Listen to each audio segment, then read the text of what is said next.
ठीक है। तो आज का हमारा टॉपिक है पाश्चराइजेशन। क्लास शुरू करने से पहले मैं आपको बता दूं, कुछ भी लिखने की जरूरत नहीं है। क्लास के नोट्स आपको डिस्क्रिप्शन बॉक्स में दे दिए जाएंगे, वहां से आप डायरेक्ट डाउनलोड कर सकते हैं। तो शुरू करते हैं हमारा न्यूट्रिशन एंड हेल्थ वाले चैप्टर का अगला टॉपिक, दैट इज पाश्चराइजेशन। अब न्यूट्रिशन एंड हेल्थ वाले चैप्टर में हमने बहुत सारे टॉपिक किए हुए हैं, जैसे न्यूट्रिएंट्स पढ़ा था, उसके सोर्सेस पढ़े थे, फिर हमने डाइटरी फाइबर्स देखा था, विटामिन, उनकी डेफिशिएंसी से होने वाली बीमारियां, विटामिन ए देखा था, उसकी डेफिशिएंसी वाला जेरोप्थेल्मिया, उसके प्रिवेंशन का प्रोग्राम, फिर विटामिन बी 3 डेफिशिएंसी या pellagra, trace elements, dietary oxidants, फिर हमने आयरन देखा था, उसकी डेफिशिएंसी वाला न्यूट्रिशन एनीमिया और उसका प्रिवेंशन के लिए एनीमिया मुक्त भारत।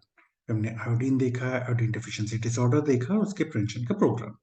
फिर हमने फ्लोरीन देखा, उससे रिलेटेड एंडोमिक फ्लोरोसिस और नालकोंडा टेक्निक देखी थी।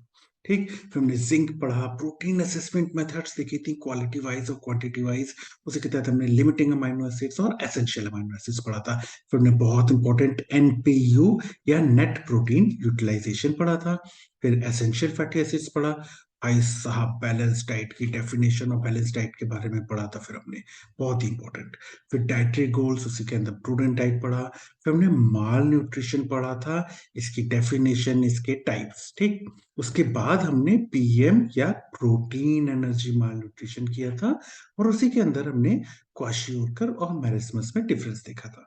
ठीक, फिर हमने एनआरसी के बारे में जाना, that is nutritional rehabilitation centre. फिर हमने nutritional factors in cardiovascular disease पढ़े। फिर न्यूट्रिशनल असेसमेंट मेथड्स पढ़ी। फिर हमने न्यूट्रिशनल सर्विलेंस देखा था, और फिर न्यूट्रिशनल सर्विलेंस और ग्रोथ मॉनिटरिंग के बीच में डिफरेंस क्या होता है वो देखा था। ठीक, और उसके बाद हमने मिल्क बॉर्न डिजीज का क्लासिफिकेशन देखा था। ठीक, तो ये सारे टॉपिक्स के वीडियोस जब आप चैनल की प्लेलिस्ट खोलोगे तो उसमें न्यूट्रिशन एंड हेल्थ वाली प्लेलिस्ट खोलोगे, तो ये सारे टॉपिक्स के वीडियोस आपको नोट्स के साथ मिल जाएंगे। ठीक, तो शुरू करते हैं हम आज का टॉपिक, दैट इज पाश्चराइजेशन। अब इसके पहले वाले टॉपिक में हमने पूरा का पूरा क्लासिफिकेशन देखा था मिल्क बॉर्न डिजीजेस का, कि भाई मिल्क बॉर्न डिजीज कौन कौन सी होती हैं। तो अब उन बीमारियों से बचने के लिए हम दूध का क्या करते हैं, हम दूध का पाश्चराइजेशन करते हैं। तो सबसे पहला सवाल तो जहन में यही आ जाता है कि भाई साहब, पाश्चराइजेशन का मतलब क्या होता है। तो पाश्चराइजेशन में हम दूध को गर्म करते हैं एक पर्टिकुलर टेम्परेचर पे, एक स्पेसिफिक पीरियड ऑफ टाइम के लिए, जिससे कि उसके अंदर के सारे पैथोजेंस या कीटाणु मर जाएं या डिस्ट्रॉय हो जाएं, और उसका जो कॉम्पोजिशन है, स्वाद है, कंसिस्टेंसी है, और उसमें जो न्यूट्रिएंट्स हैं उनमें मिनिमम से मिनिमम चेंजेस हों, उसको कहते हैं पाश्चराइजेशन। समझ गए? फिर से बताता हूं। हम मिल्क को हीट करते हैं एक पर्टिकुलर टेम्परेचर पे, एक स्पेसिफिक पीरियड ऑफ टाइम के लिए, जिससे उसके अंदर के सारे माइक्रो ऑर्गेनिज्म, पैथोजेंस डिस्ट्रॉय हो जाए, और ये सारी प्रक्रिया में उसका कॉम्पोजिशन, फ्लेवर और न्यूट्रिटिव वैल्यू में मिनिमम से मिनिमम चेंजेस हों, उसको कहते हैं पाश्चराइजेशन। ऑल इन ऑल हम कर क्या रहे हैं, हम दूध को गर्म कर रहे हैं एक पर्टिकुलर तापमान पे, एक पर्टिकुलर समय के लिए, जिससे कि उसके अंदर के सारे कीटाणु मर जाए, और उसके स्वाद में, उसके दिखने में, उसके न्यूट्रिटिव वैल्यू यानी कि उसके अंदर जो न्यूट्रिएंट्स है उनमें कम से कम बदलाव हो। ठीक, दैट इज आपका पाश्चराइजेशन। अब ना, पाश्चराइजेशन जब हम करते हैं तो करीब 90% बैक्टीरिया उसके मर जाते हैं। बहुत अच्छी चीज होती है, पाश्चराइजेशन करना चाहिए। लेकिन जो थर्मोड्यूरिक बैक्टीरिया होते हैं और बैक्टीरियल स्पोर्स होते हैं ना, भाई साहब, इनका नहीं कर सकते आप कुछ, ये तो बच जाएंगे। तो थर्मोड्यूरिक बैक्टीरिया और बैक्टीरियल स्पोर्स बच जाते हैं, बाकी तो 90% बैक्टीरिया मर जाते हैं। तो ये सवाल आता है आपको कि कौन बच सकता है, तो थर्मोड्यूरिक बैक्टीरिया और बैक्टीरियल स्पोर्स।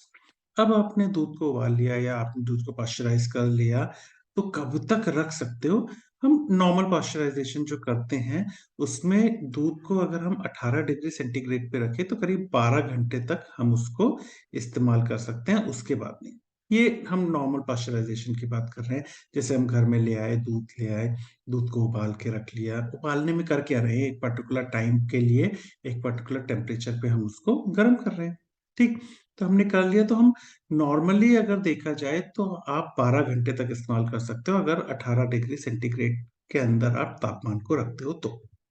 ठीक, तो ये तो थोड़ी सी पाश्चराइजेशन के बारे में बता दिया। अब यार अच्छा, अगर हम पाश्चराइजेशन के बारे में बात कर रहे हैं तो आपके जहन में ये सवाल नहीं आया कि भाई साहब एक बात बता दो, ये पाश्चराइजेशन शब्द कहाँ से आया? वैसे तो यार ज्यादातर लोगों को आपको पता होगा, लेकिन फिर भी ये पाश्चराइजेशन वर्ड आया कहाँ से? तो जो हमारे फ्रेंच माइक्रोबायोलॉजिस्ट थे, कौन थे वो थे हमारे सर लुइस पाश्चर। ठीक, तो जो हमारे ये फ्रेंच माइक्रोबायोलॉजिस्ट थे लुइस पास्चर, इन्होंने एक्चुअली में 1860 में, अराउंड 1860 में, जब ये जो वाइन होती है, उन्होंने ये कहा था कि वाइन की प्रोसेसिंग के समय अगर उसको अच्छे से हीट किया जाए तो उसके अंदर के सारे माइक्रो ऑर्गेनिज्म मर जाते हैं। तो एक तरह से उन्हीं ने पाश्चराइजेशन का ढूंढा था या इजाद किया था, तो इसीलिए उनके नाम पे ही इनका सरनेम था पाश्चर, तो पाश्चराइजेशन।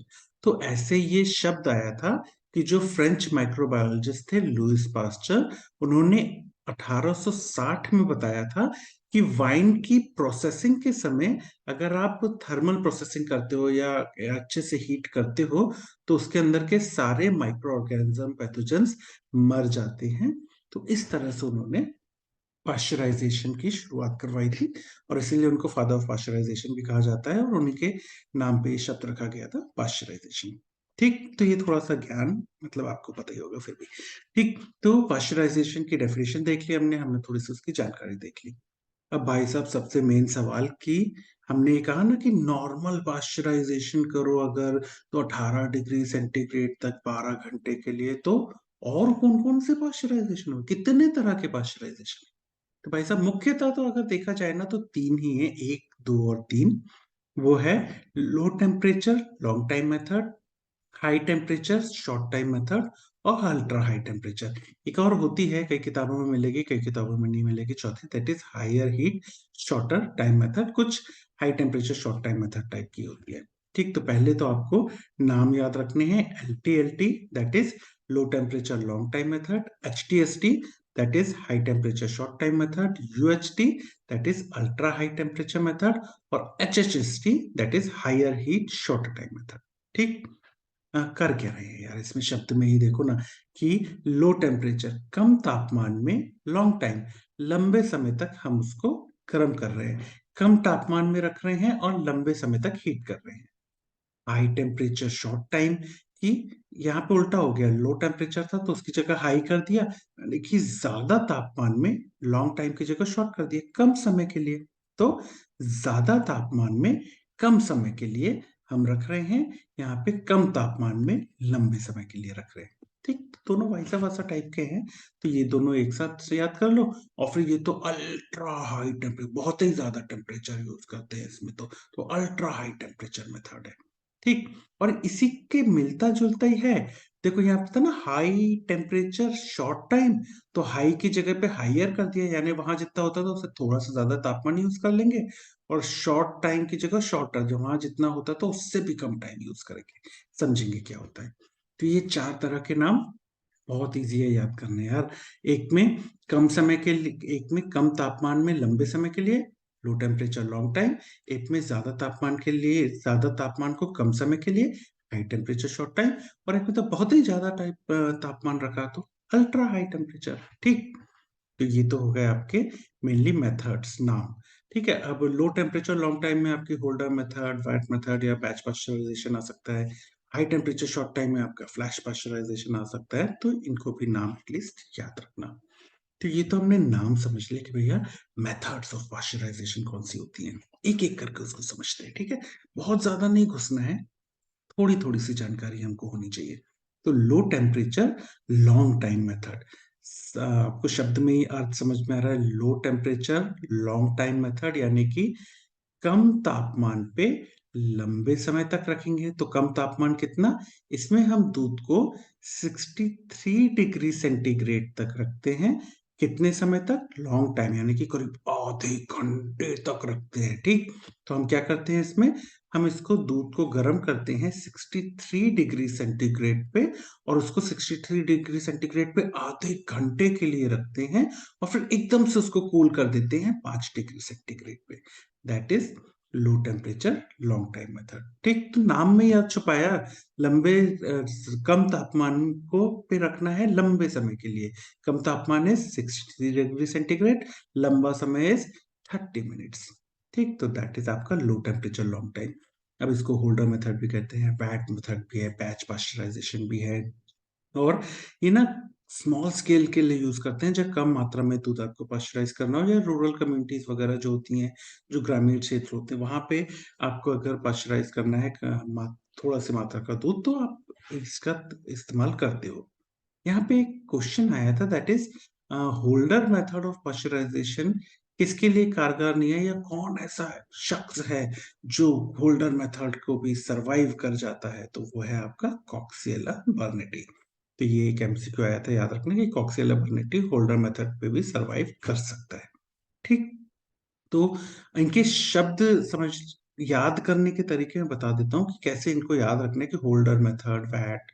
तो होल्डर को कैसे याद रखना है, देखो होल्ड करके रखा आपने, होल्ड करके रखा यानी 63 डिग्री सेंटीग्रेड पे आपने लंबे समय तक होल्ड करके रखा है, 30 मिनट तक होल्ड करके रखा है, तो होल्डर मेथड है ना। तो लॉन्ग टाइम वाली एक ही है भैया, लंबे समय तक एक ही को रख रहे हो 30 मिनट तक, तो होल्ड करके रखा है, होल्डर मेथड, ऐसे याद कर सकते हो। ठीक, तो वैट मेथड ना, इसमें ना एक वैट चेम्बर्स होते हैं, या वैट वेसल्स यूज करते हैं, या कंटेनर्स, वैट कंटेनर्स होते हैं, कुछ इस तरह से आपको दिखते हैं। तो इसमें आप low temperature long time method का या एलटी मेथड्स करते हो। तो इसमें होता क्या है, कुछ नहीं, बहुत सिंपल है। देखो, ये आपका पूरा का पूरा एक चेम्बर या कंटेनर होता है। ठीक है, इसके अंदर आप दूध को भर देते हो, दिख रहा है, ये इसके अंदर यहाँ पे दूध को भर दिया है। ठीक, अभी जो चेम्बर की जो वॉल्स होती है ना, इसमें तीन तरह से गर्म कर सकते हैं, या तो स्टीम रहती है, ये देखो इसमें यहाँ पे दिख रहा है आपको, यहाँ पे स्टीम भरी हुई है, इनकी वॉल्स में गरम गरम स्टीम छोड़ी जाती है, वहां से गर्म होती है, या इनफैक्ट इसमें हीटिंग कॉइल्स भी लगा सकते हैं, तो कई में हीटिंग कॉइल्स भी लगी रहती है जिससे कि दूध गर्म हो। ठीक, ऊपर की तरफ ना इसमें कुछ थर्मामीटर्स लगे रहते हैं। ये थर्मामीटर्स, एक तो होता है जो आपका तापमान बताएगा, ठीक, तो ये एक आपका तापमान बताने वाला हो गया। एक आपका होता है फ्लूइड इंडिकेटर थर्मामीटर, कि भैया कितना दूध है उस कंटेनर में, वो बता देगा। ठीक, उसके अलावा एक एयर स्पेस थर्मामीटर भी होता है, कि दूध आपने भर दिया उसके बाद कितनी हवा बची हुई है वहां पे, उसके बारे में बता दिया, और फिर ऊपर से आप गरम गरम हवा जो जगह बची है वहां पे आप गर्म हवा भी छोड़ते रहते हो, कि ऊपर से भी गर्म होता जाए, तो यहाँ पे आपको वो चीज मिल जाती है। ठीक, उसके अलावा ना इसके अंदर एजिटेटर भी होता है, ये दिख रहा है, ये ऐसा गोल गोल गोल गोल ऐसा घूमता रहता है, ये दिख रहा है, यहाँ पे देखो, दिख रहा है, दैट इज आपका एजिटेटर की मोटर होती है ऊपर, और जो कि इसको गोल गोल गोल गोल घुमाती रहती है। ये आपका एजिटेटर की मोटर दिख रही है, तो ये आपकी एजिटेटर की मोटर होती है जो ऐसे इसको गोल गोल गोल गोल घुमाती रहती है। समझ गए, तो हो क्या रहा है, आपने इसके अंदर यहाँ पे दूध भर दिया, ठीक, उसके बाद ये जो एजिटेटर है ये घूमने लगता है, और ये जो वॉल्स है ये गर्म हो जाती हैं। किससे, क्योंकि यहाँ पे आपने देखो, या तो इसकी वॉल्स में पूरी स्टीम वगैरह भर दी है, यहाँ पे नॉब्स वगैरह होती हैं, स्टीम भर सकते हो, या फिर इसमें जो हीटिंग रॉड्स होती हैं वो लगी रहती हैं वॉल्स में, तो उससे गर्म होता रहता है पूरी वॉल्स उसकी। ठीक, तो ये कुछ ऐसे समझ सकते हो, इतना आपसे पूछा नहीं जाएगा, आपसे सिर्फ नाम पूछा जाता है। तो वैट मेथड, तो वैट चेम्बर्स होते हैं या कंटेनर्स होते हैं, और होल्डर मेथड और बैच पास्चराइजेशन, तो ये तीन नाम तो एटलीस्ट याद रखना। ठीक, अगर इमेज बेस्ड क्वेश्चन में आपको आ जाए तो आ जाए, वैसे मुश्किल है। मुख्यतः इसमें जो मुझे लगता है जो सवाल पूछे जा सकते हैं वो एक्चुअली में पास्चराइजेशन मेथड में ना, मेन चीज तो आपको यही है, दो चीज याद रखनी है, दैट इज कितने तापमान में कितनी देर तक रखना है, ये मेन है पाश्चराइजेशन मेथड्स का। ठीक, उसके अलावा अगर उनके कुछ सिनोनिम है, जैसे यहाँ होल्डर, बैट और बैच, तो उनको भी आप याद कर सकते हो। ठीक, तो ये हो गई आपकी लो टेम्परेचर लॉन्ग टाइम, कम तापमान में लंबे समय के लिए होल्ड करके रखना है तो होल्ड होता है। ठीक, उसके बाद आती है सेकेंड आपकी, that is high temperature short time. ठीक, वहां से उल्टा, वहां लो टेम्परेचर था तो यहाँ हाई टेम्परेचर कर दिया, वहां लॉन्ग टाइम था तो यहाँ शॉर्ट टाइम कर दिया। तो दैट इज आपकी HTST, that is high temperature short time method. अब हाई टेम्परेचर बोल दिया तो कितना हाई पे रखना है कि दूध को आप रैपिडली गर्म करोगे 72 डिग्री सेंटीग्रेड पे, मगर शॉर्ट टाइम के लिए रखना है तो सिर्फ 15 सेकंड के लिए आप वहां पे रखोगे और फिर एकदम से ठंडा कर दोगे उसको 13 डिग्री सेंटीग्रेड पे। तो high temperature short time method, समझ गए? तो high temperature short time method में क्या करते हो आप? High temperature short time method में आप दूध को रैपिडली जल्दी से गर्म करते हो 72 डिग्री पे, और फिर वहां सिर्फ 15 सेकंड के लिए रखते हो और एकदम से ठंडा कर देते हो 13 डिग्री सेंटीग्रेड पे ले आते हो, 72 से 13 पे ले आए। तो दैट इज आपकी high temperature short time method. ठीक, इसको आप फ्लैश पाश्चराइजेशन अगर आपसे कोई पूछे तो आप उसमें बता सकते हो। इसको कब इस्तेमाल करते हैं? जब बहुत ज्यादा क्वांटिटी ऑफ मिल्क आपको पाश्चराइज करना हो तब इसका इस्तेमाल करते हैं। तो वहां पे क्या था, आपको स्मॉल के लिए, रूरल कम्युनिटीज के लिए करना था तो आप उसको low temperature long time use करते थे। बहुत सारा दूध अगर आपको पाश्चराइज करना है लार्ज क्वांटिटीज में तो आप HTST या high temperature short time method का इस्तेमाल करते हो। तो वो यहाँ पे फ्लो चार्ट में आपको दिख रहा है, देखो आपने यहाँ से दूध को भेजा, यहाँ पे एक चेम्बर है जिसमें दूध एकदम से खूब सारा गर्म होगा। ठीक है, यहाँ पे देखो आपका हॉट वाटर हीटिंग सिस्टम लगा हुआ तो एकदम से बहुत ज्यादा गर्म होता है, और फिर यहाँ से जाता है कूलिंग वाले में। तो यहाँ पे देखो कूलिंग वाटर सिस्टम बना है, तो यहाँ पे नीला नीला जो है ठंडा हो जाएगा, तो एकदम से बहुत ठंडा कर देते हैं। ठीक है, और उसके बाद फिर होमोजेनियस आप कंटेनर में या चेम्बर में भेजते हो और फिर वहां से बोतलों में भरना शुरू कर देते हो, या वहां से आपका पाश्चराइज मिल्क निकल जाता है। समझ गए? तो दो चेम्बर है हमारे पास, आप मतलब एक तरह से समझ सकते हो कि भाई हमारे पास एक हीटिंग चेम्बर होगा, फिर एकदम से ठंडा करने वाला होगा, उसके बाद होमोजेनाइजेशन के लिए होगा, और उसके बाद बॉटलिंग कर दोगे आप। ठीक, तो कुछ इस तरह से आप याद कर सकते हो। ठीक, अब ना इसमें याद करने का एक तरीका है, high temperature short time method को याद कैसे करेंगे। तो इसमें याद क्या करना है? इसमें याद करना है हाई टेम्परेचर पे 72 डिग्री पे रखते हैं और 15 सेकंड के लिए, और फिर एकदम से ठंडा कर देते हैं 13 डिग्री में। तो यहाँ पे आपका क्या है? ये है आपका ऐसे कर सकते हो, 72, 72 से 13, है ना? यही तो किया ना। 72 को हिंदी में क्या कहते हैं? 72। और से 13 को, 13 को इंग्लिश में क्या कहते हैं? 13। तो ऐसे याद कर सकते हो, 72 से 13, 72 से 13। क्या है ये? देखो HTST, यही है। तो यहाँ पे बी लगा दो, तो BHT क्या हो जाएगा? 72। एस से क्या हो जाएगा? से, और टी से क्या हो जाएगा? 13। तो 72 से 13 पे ले आया, 72 से 13 पे ले आए। ऐसे याद कर सकते हो कि 72 से 13 पे 15 सेकंड के लिए आपने रखा और फिर 13 पे ले आया, 72 से 13। तो ऐसे याद कर सकते हो, मैं तो ऐसे याद करता था। और एक और तरीका जो मैं याद करता था, दैट इज ये आपका हो गया H, ये हो गया T, ये हो गया S, ये हो गया T, है ना? तो यहाँ पे आपको HT, हट हट 72, तो ये हो गया आपका 72, तो 72 डिग्री सेंटीग्रेड। टी से आपका हो जाता है 13, तो 13 डिग्री सेंटीग्रेड, 72 डिग्री पे ले जाना है। और फिर ये एस है, तो एस आपको 5 के जैसे दिख रहा है तो उसमें एक जोड़ दो, तो 15 सेकंड के लिए 72 डिग्री सेंटीग्रेड पे लाना है, 15 सेकंड के लिए रोकना है, और फिर 13 डिग्री सेंटीग्रेड पे ले जाना है। तो ऐसे भी याद कर सकते हो। ठीक, तो ऐसे याद कर सकते हो आप HTST या high temperature short time method को। तो ये तो आपकी दो मेन हो गई, that is low temperature long time method, high temperature short time method. ये आती है that is ultra high temperature method, UHT। Ultra high temperature तो भाई साहब बहुत ही ज्यादा टेम्परेचर कर देंगे। वहां पे 60 किया था, 72 किया था, यहाँ पे बहुत ही ज्यादा कर देंगे, लगभग डबल पे पहुंच कर। देखो इसमें क्या किया, दूध को हमने रैपिडली हीट किया 125 डिग्री सेंटीग्रेड पे। ठीक है, 125 डिग्री सेंटीग्रेड तक ले जाते हैं और 2 स्टेजेस में लेके जाते हैं। याद रखना, इसमें सेकंड स्टेज जो है वो हाई प्रेशर के अंदर हम हीट करते हैं, ठीक।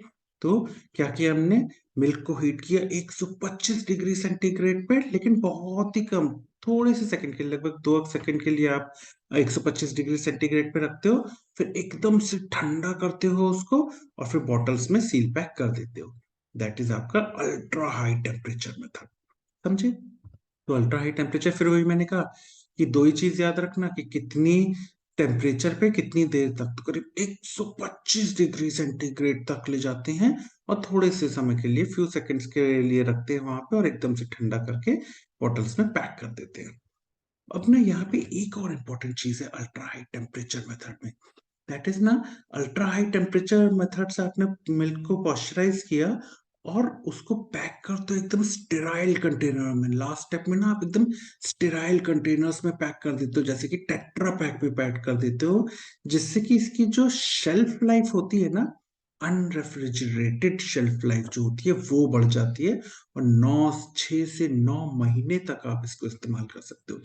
आप लेने गए होगे ना, जब आप मार्केट में जाते हो मिल्क लेने के लिए, तो मिल्क के टेट्रा पैक देखते हो। ये टेट्रा पैक तो कई बार तो वो बाहर ही रखे रहते हैं, टेट्रा पैक अंदर भी रखे रहते हैं फ्रिज में, कई बार बाहर ही रखे रहते हैं। और नॉर्मल दूध तो आप एक दिन लाते हो, दूसरे दिन तक, तीसरे दिन तक खराब, बस उससे ज्यादा कहाँ यूज करोगे। लेकिन ये जो टेट्रा पैक होते हैं खूब सारा समय चलते हैं, क्यों? क्योंकि इनकी शेल्फ लाइफ बहुत ज्यादा होती है। क्यों? क्योंकि उनको अल्ट्रा हाई टेम्परेचर मेथड से आप पाश्चराइज करते हो और फिर स्टेराइल कंटेनर में पैक कर देते हो। जैसे आपने उसको पाश्चराइज किया, उसी वक्त ठंडा करके बॉटल में टेट्रा पैक में पैक कर दिया। इसलिए जो आते हैं ना, इनमें गौर से पढ़ना। जब ये आपके आते हैं टेट्रा पैक, तो उसमें पढ़ना ऐसा लिखा रहता है, ये देखो, UHT processed ultra high temperature long life milk. Long life क्यों? क्योंकि अल्ट्रा हाई टेम्परेचर से करके स्टेराइल टेट्रा पैक, ये दिख रहा है टेट्रा पैक, आपका टेट्रा पैक में आपने पैक कर दिया है स्टेराइल में, तो उसकी शेल्फ लाइफ बहुत ज्यादा हो जाती है। देखो यहाँ भी अगर आप देखो, तो यहाँ भी अल्ट्रा हाई टेम्परेचर यूएचटी लिखा हुआ है। तो यूएचटी टेक्निक से ऐसे अगर आप देखोगे तो आपको मिल जाएगा। तो यूएचटी मेथड से अगर किया है और स्टेराइल कंटेनर या टेट्रा पैक में आपने पैक किया है, तो समझ जाओ कि भाई साहब शेल्फ लाइफ अच्छी खासी होगी, 6 से 9 महीने और भी ज्यादा हो सकती है। तो इतनी शेल्फ लाइफ होती है इसकी। तो इस तरह से कुछ याद रखना। आप देखो प्रोसेस जो है क्या होती है इसमें, तो आप अगर घुसना चाहो तो आप उसमें घुस सकते हो। पूरा का पूरा बॉटलिंग प्लांट होता है इनका, ठीक है। तो जैसे ये पूरा का पूरा हीट एक्सचेंजर होता है, यहाँ दिख रहा है आपको, हीट एक्सचेंजर होता है। उसके बाद यहाँ पे आपके एक्सपेंशन चेम्बर्स होते हैं, तो एक्सपेंशन चेम्बर्स में जाता है। उसके बाद वहां से आपका पूरा बॉटलिंग प्लांट में चला जाता है, तो यहाँ से पूरा बॉटलिंग हो जाती है, उसकी टेट्रा पैक में बंद हो जाते हैं। तो इतना अंदर घुसने की जरूरत नहीं है। अगर आपको क्वेश्चन आएगा इसमें, तो सिर्फ इस पे आएगा कितने तापमान में, कितनी देर तक, और शेल्फ लाइफ किसकी सबसे ज्यादा होती है। तो अल्ट्रा हाई टेम्परेचर से करो तो काफी ज्यादा होती है उसकी, ठीक। इनफैक्ट अगर आप ये देखो 125 ना, ये 125 से 138 डिग्री तक जाता है। अगर ये 2 फ्यू सेकेंड्स है तो लगभग 2 सेकंड तक तो रखते हैं इसको, ठीक। तो अल्ट्रा हाई टेम्परेचर, तो ये तो तीन हमारी मेन हो गई। कौन कौन सी? पहले तो L T that is low temperature long time, उसका उल्टा उल्टा कर दिया HTST that is high temperature short time. उसके बाद हमने अल्ट्रा हाई टेम्परेचर देख ली। चौथी जो कुछ कुछ किताबों में आपको मिल जाएगी, that is higher heat shorter time method. तो ये जो higher heat shorter time method होती है ना, ये वैसे ही high temperature short time pasteurisation जैसी ही होती है, मगर इसमें कुछ अलग तरह के इक्विपमेंट्स का इस्तेमाल करते हैं। और यहाँ पे इंपॉर्टेंट चीज याद रखना, और थोड़े से और ज्यादा हायर टेम्परेचर पे रखते हैं, मगर शॉर्टर टाइम के लिए। इसमें ना, इसको समझना है तो इसको ऐसे समझ सकते हो, इसको ना मिल्क को हम हीट करते हैं 80 से 100 डिग्री सेंटीग्रेड तक, यानी सिर्फ 80 पे नहीं, सिर्फ 100 पे नहीं, अलग अलग स्टेजेस में हीट करते हैं, थोड़े थोड़े स्पेसिफाइड समय के लिए, और एकदम से ठंडा कर देते हैं। तो इसमें ना स्टेजेस में हीट करते हैं, मैंने बोला तो कैसे। देखो पहले हम इसको 88 डिग्री सेंटीग्रेड पे ले जाएंगे, 1 सेकंड के लिए रखेंगे, फिर और हीट करेंगे 90 डिग्री सेंटीग्रेड पे ले जाएंगे, वहां पे सिर्फ आधे सेकंड के लिए रखेंगे, फिर और हीट कर देंगे 94 डिग्री सेंटीग्रेड पे ले जाएंगे, सिर्फ 0.1 सेकंड के लिए रखेंगे, और गर्म कर देंगे 96 डिग्री सेंटीग्रेड पे ले जाएंगे और कम समय के लिए 0.05 सेकंड के लिए बस रखेंगे और हीट कर देंगे 100 डिग्री सेंटीग्रेड पे ले जाएंगे सिर्फ 0.01 सेकंड के लिए। तो आप देख रहे हो यहाँ पे ये जो है आपका जो टेम्परेचर है वो बढ़ता जा रहा है, बढ़ता जा रहा है, बढ़ता जा रहा है, बढ़ता जा रहा है, मगर उस टेम्परेचर में रखने का जो ड्यूरेशन है वो कम होता जा रहा है। देखो यहाँ पे 88 से 90 हुआ, 94 हुआ, 96 हुआ, 100 हुआ, लेकिन टाइम देखो कितना कम होता जा रहा है। 1 सेकंड की जगह 0.5 सेकंड हो गया, फिर 0.1 सेकंड हो गया, फिर 0.05 सेकंड हो गया, फिर 0.01 सेकंड हुआ। तो ऐसे याद कर सकते हो, हायर हीट मतलब हीट को बढ़ाते जा रहे हैं, हायर करते जा रहे हैं, हायर, हायर, हायर। जबकि शॉर्टर टाइम, टाइम को शॉर्ट करते जा रहे हैं। एक से शॉर्ट हुआ, शॉर्टर 0.05, उससे शॉर्टर 0.1, उससे शॉर्टर 0.05, उससे शॉर्टर 0.01। तो higher heat, shorter time method. Heat बढ़ अलग अलग स्टेजेस में जो कर रहे हैं तो उसमें हीट बढ़ती जा रही है, टाइम घटता जा रहा है। ठीक, तो इसको कहते हैं higher heat shorter time method. समझ गए? तो हमने अलग अलग मेथड देखी, तो उसमें आपको दो चीजें जो याद रखनी है वो एक तरह से देख लो। जैसे कि हमने सबसे पहले देखी थी जो वैट या होल्डर थी, उसमें कितना किया था, करीब 63 डिग्री सेंटीग्रेड पे किया था हमने, आधे घंटे के लिए होल्ड करके रखा था, होल्डर मेथड। फिर हमने HTST पढ़ा था, उसमें हमने क्या किया था, हमने करीब 72 डिग्री सेंटीग्रेड पे रखा था 15 सेकंड के लिए। फिर हमने अल्ट्रा हाई टेम्परेचर पढ़ी थी, उसको हमने 125 डिग्री, यहाँ पे क्रीम है तो थोड़ी सी ज्यादा कर देंगे, मिल्क होता तो 125 होता, तो 125 डिग्री सेंटीग्रेड पे 2 सेकंड के लिए, फ्यू सेकंड बोला था, 2 सेकंड के लिए रखेंगे। फिर हायर हीट शॉर्टर टाइम में हमने क्या किया था, 88 डिग्री पे 1 सेकंड, 90 डिग्री पे 0.5, 94 पे 0.1, 96 पे 0.05 और 100 पे 0.01 सेकंड। ऐसे अलग अलग स्टेज में गर्म करते गए, करते गए, करते गए, करते गए। ठीक, तो दैट इज आपकी ये मुख्यतः 4 मेथड्स, इनके ना तापमान और टाइम इनको याद करना है, इस पे सवाल पूछा जाता है बहुत। तो ये हो गई आपकी 4 तरह की मेथड्स पाश्चराइजेशन की। अब भाई साहब आपने दूध को अच्छे से पाश्चराइज कर लिया, दूध से कीटाणु आपने हटा दिए, हटा दिए, पक्का। ये चेक कैसे करोगे कि सारे कीटाणु खत्म हो गए हैं, या आप ये टेस्ट कैसे करोगे कि आपने ठीक तरह से पाश्चराइज किया है? तो वो टेस्ट करने के लिए, पाश्चराइज मिल्क को टेस्ट करने के लिए कि भैया ठीक तरह से दूध पाश्चराइज हो गया है कि नहीं, उसमें माइक्रो ऑर्गेनिज्म नहीं है या खत्म हो गए हैं कि नहीं, उसको टेस्ट करने के लिए आप 3 टेस्ट का नाम याद रखना। पहला होता है फॉस्फेटेज टेस्ट, दूसरा होता है स्टैंडर्ड प्लेट काउंट और तीसरा है कोलिफॉर्म काउंट। ये 3 होते हैं, phosphatase test, standard plate count और कोलिफॉर्म काउंट। 3 टेस्ट के नाम याद रखो। ठीक, एक एक करके समझते हैं। पहला आता है फॉस्फेटेज टेस्ट। फॉस्फेटेज टेस्ट ना सबसे ज्यादा इस्तेमाल किया जाने वाला टेस्ट होता है फॉस्फेटेज टेस्ट। इसमें इसका मेन प्रिंसिपल क्या है, देखो, जो कच्चा दूध होता है ना, उसमें एक एंजाइम होता है एल्कलाइन फॉस्फेटेज। ठीक है, ये जो एल्कलाइन फॉस्फेटेज होता है ना, ये कच्चे दूध में रिलीज करता है फिनॉल को। तो जब हम टेस्ट करते हैं ना, तो ये एक येलो कलर का कॉम्प्लेक्स बना लेता है। जब हम टेस्ट करते हैं, फॉस्फेटेज टेस्ट लगाते हैं, तो डाइसोडियम पैरानाइट्रोफिनाइल फॉस्फेटेज के साथ एक कॉम्प्लेक्स बना लेता है, येलो कलर का कॉम्प्लेक्स बनाता है। अगर उसमें कच्चा दूध है तो उसमें फिनॉल रिलीज करेगा, फिनॉल इस टेस्ट में येलो कलर का कॉम्प्लेक्स आपको बना देता है। ठीक, कच्चे दूध में। मगर वहीं अगर आप दूध को अच्छे से उबाल लो, मतलब अगर आपने 60 डिग्री सेंटीग्रेड पे 30 मिनट के लिए, ये लगभग वही होगी ना, होल्डर मेथड था, तो अगर आप दूध को अच्छे से गर्म कर लो, तो उसके अंदर का एल्कलाइन फॉस्फेटेज जो है वो पूरी तरह से निपट जाएगा। अब अगर एल्कलाइन फॉस्फेटेज निपट गया तो वो फिनॉल रिलीज नहीं कर पाएगा, तो फिर टेस्ट में वो येलो कलर नहीं दे पाएगा, है ना, अगर अच्छे से पाश्चराइज हुआ है तो। मगर अगर आपको अच्छे से पाश्चराइज नहीं हुआ है तो आपको येलोइश कलर मिलेगा। ठीक, तो समझ गए होता क्या है, जो अल्कलाइन फॉस्फेटेज है वो फिनॉल रिलीज करता है, तो ये फिनॉल जो है वो फॉस्फेटेज टेस्ट में आपको येलो कलर का कॉम्प्लेक्स बना के देता है। तो अगर आपको ये येलो कलर का कॉम्प्लेक्स मिल रहा है दूध में, तो मतलब समझ जाओ दूध या तो कच्चा है, या तो उसको ठीक से पाश्चराइज नहीं किया गया है, या पाश्चराइजेशन के बाद उसमें किसी तरह का कंटेमिनेशन हुआ है कच्चे दूध के द्वारा। ठीक, तो ये किसके लिए यूज होता है?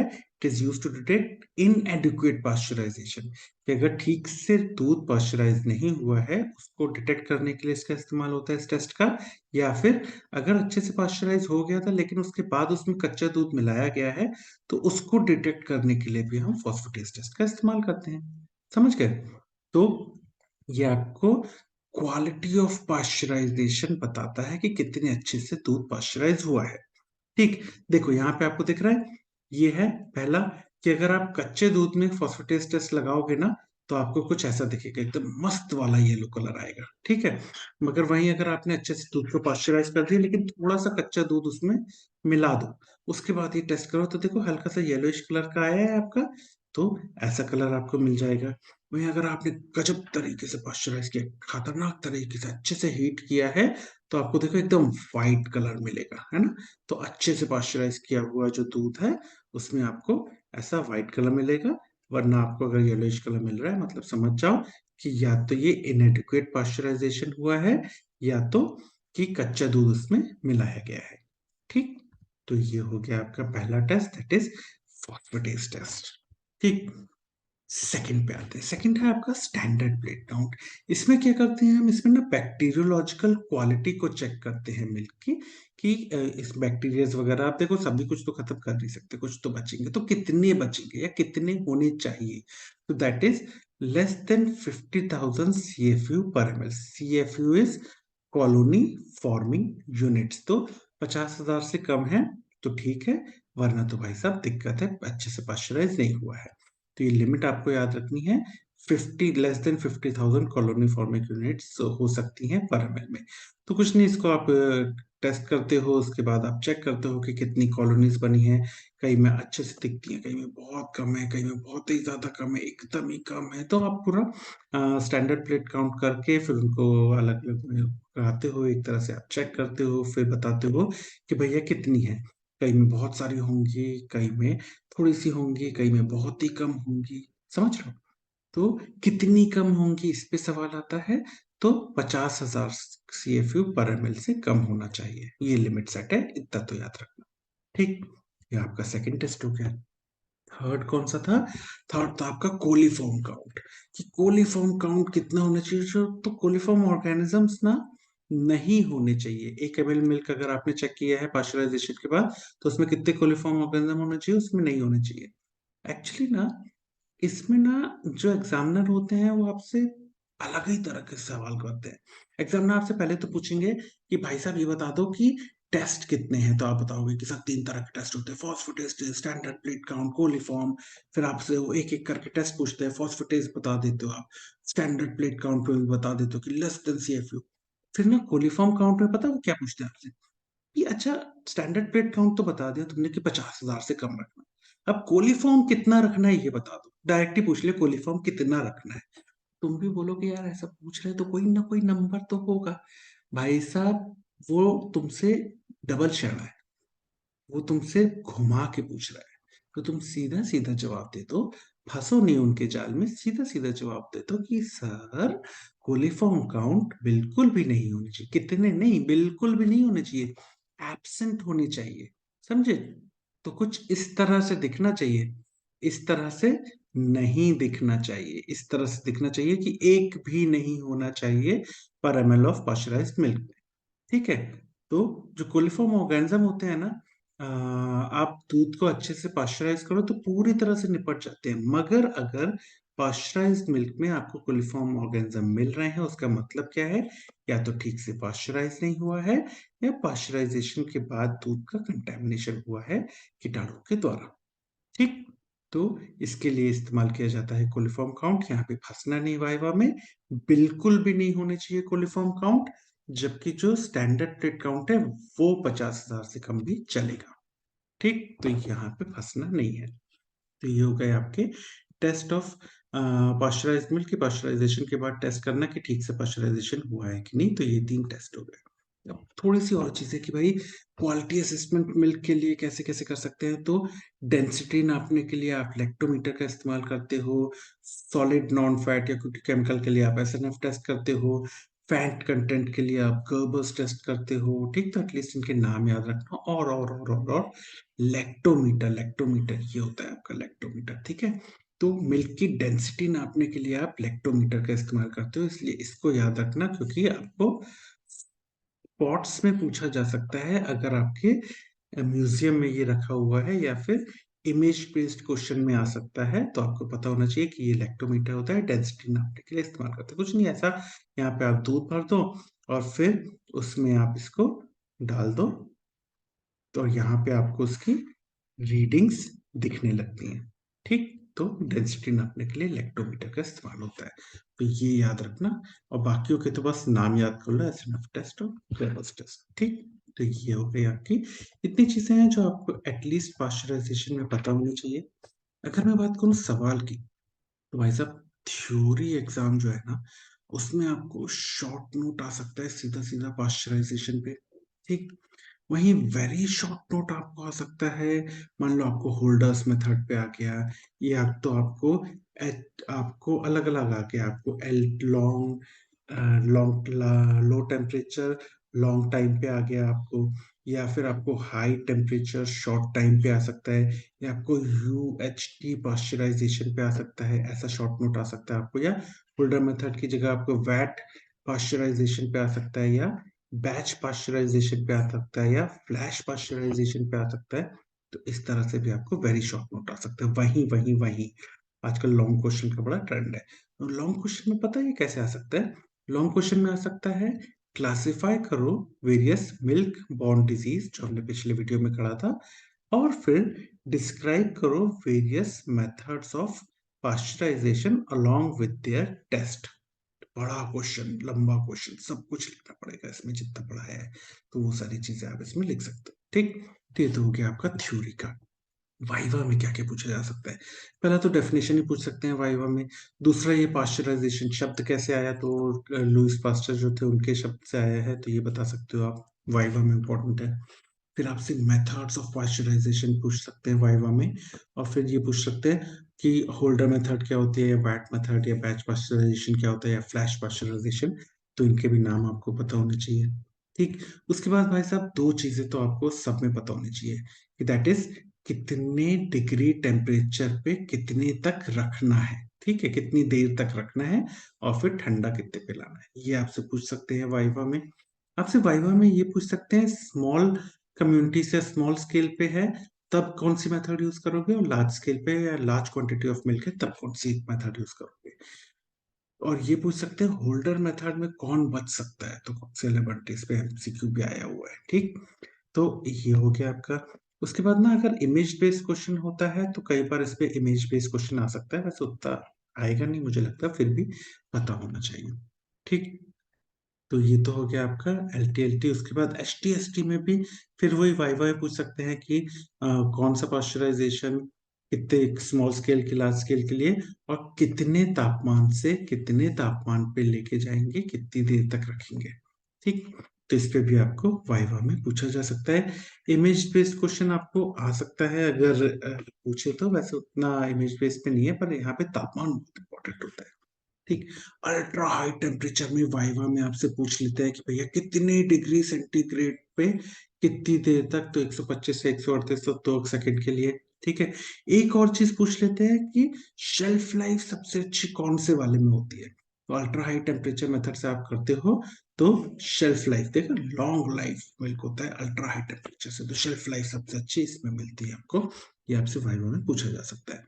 अगर आपने सब कुछ अच्छे से बता दिया ना, तो कई किताबों में जो नहीं मिलता, that is higher heat shorter time method, ये आपसे पूछ सकते हैं वाइवा में, तो आपको बताते आना चाहिए। ठीक, test for pasteurized milk viva का बहुत इंपॉर्टेंट क्वेश्चन, सिर्फ नाम पहले पूछ लेते हैं। अगर आप नाम बता देते हो तो फिर आपसे कभी कभी जब बहुत अच्छा वाइवा जा रहा है ना, तो प्रिंसिपल पूछ लेते हैं वाइवा में कि कैसे ये येलो कलर है। बहुत अच्छा वाइवा जा रहा होगा तब पूछ सकते हैं। ठीक है, तो वैसे ही आपको स्टैंडर्ड प्लेट काउंट पूछ सकते हैं कि कितने तक चल सकता है काम, तो ये पता होना चाहिए। और वहाँ यहाँ पे तो आपको उनके जाल में फंसना ही नहीं है, बिल्कुल भी नहीं होना चाहिए कोलिफॉर्म वो ऑर्गेनिज्म। तो ये भी आपको वाइवा के लिए पता होना चाहिए, ठीक। फिर वाइवा का इंपॉर्टेंट, अगर प्रैक्टिकल वाइवा हो रहा है और आपके टेबल पे लैक्टोमीटर रखा है तो आपको पता होना चाहिए कि ये डेंसिटी के लिए इस्तेमाल होता है, वहीं फैट कंटेंट के लिए गर्बर्स टेस्ट, ये भी वाइवा में पूछ लिया जाता है, ठीक। तो ये तो हो गए आपके वाइवा के सवाल। अब बात करूं अगर मैं एमसीक्यूज की, तो जितने भी अंडरलाइन पार्ट्स मिलेंगे हमारे नोट्स और स्लाइड्स में, वो सभी एंट्रेंस एग्जाम में पूछे गए एमसीक्यूज हैं। तो होल्डर मेथड पे सवाल आया है कि किसके थ्रू, तो लो टेम्परेचर लॉन्ग टाइम, ठीक है। उसके अलावा आपको होल्डर मेथड पे सवाल आया है कि कितने तापमान पे, तो 63 डिग्री सेंटीग्रेड पे आधे घंटे के लिए। होल्डर मेथड पे एक और सवाल आया है कि कौन सरवाइव कर सकता है उसको, तो ऑक्सिएला बर्नेटी, ठीक। उसके बाद हाई टेम्परेचर शॉर्ट टाइम पे आपको इसके तापमान पे एमसीक्यू आ सकता है, तो ये पता होना चाहिए। उसके बाद कौन सी मेथड, तो फ्लैश मेथड, इस पे भी एमसीक्यू आपको आ सकता है। ऐसे यहाँ पे आपको वैट और बैच पे एमसीक्यू आ सकता है, तो ये भी पता होना चाहिए, ठीक। अल्ट्रा हाई टेम्परेचर पे उसके टेम्परेचर पे आ सकता है। और शेल्फ लाइफ किसकी सबसे ज्यादा होती है, इस पे आपको एमसीक्यू आ सकता है। या टेट्रा पैक में ज्यादातर किस के थ्रू, कौन सा पास्चराइजेशन मेथड करके फिर टेट्रा पैक में पैक करते हैं, इस पे भी आपको एमसीक्यू आ सकता है, तो ये पता होना चाहिए, ठीक। हाई हीट शॉर्टर टाइम पे उतना नहीं आता है, कभी कभी बहुत अच्छा वाइवा जा रहा है तो वाइवा में जरूर पूछ सकते हैं। Test for pasteurization of milk, इस पे तो कई बार एमसीक्यू आया है, तो इनके नाम तो पता होने चाहिए। याद रखना, यहाँ पे वो मिथिलीन ब्लू टेस्ट नहीं करना, वो हमने दूध के लिए किया था, याद है कि जब आपके पास मिल्क है तो आप उसमें मिथिलीन ब्लू टेस्ट करते हो, ठीक है। तो वो वहां पे है, वो उसको यहाँ पे नहीं डालना है, यहाँ पे आपको ये 3 नाम बस रखने हैं, ठीक। उसके बाद फॉस्फेटेस टेस्ट पे एक एमसीक्यू आया था कि भैया क्वालिटी ऑफ पॉस्चराइजेशन के लिए किसको यूज करोगे, और मोस्ट वाइडली यूज कौन सा है, इस पे भी आपको एमसीक्यू आ सकता है, तो फॉस्फेटेस टेस्ट, ठीक। स्टैंडर्ड प्लेट काउंट पे आपको पूछा जा सकता है एमसीक्यू कि कितना होना चाहिए, तो -50,000, ठीक। और इस पे आपको पूछा जा सकता है कोलिफॉर्म पे कि बिल्कुल भी नहीं होना चाहिए, तो ये भी आपको एमसीक्यू के लिए पता होना चाहिए। एमसीक्यू आ सकता है कि फैट कंटेंट के लिए कौन सा टेस्ट, तो गर्बर्स टेस्ट। और डेंसिटी के लिए किस इंस्ट्रूमेंट का इस्तेमाल करते हैं, तो लेक्टोमीटर, इस पे। और इनफैक्ट लेक्टोमीटर की जो इमेज बेस्ड क्वेश्चन होता है, इस पे भी आपको एमसीक्यू आ सकता है, तो ये भी पता होना चाहिए, ठीक। तो इतनी चीजें हैं जो आपको पाश्चराइजेशन, या कहना चाहिए मेथड्स ऑफ पाश्चराइजेशन में पता ही होनी चाहिए। Thank you.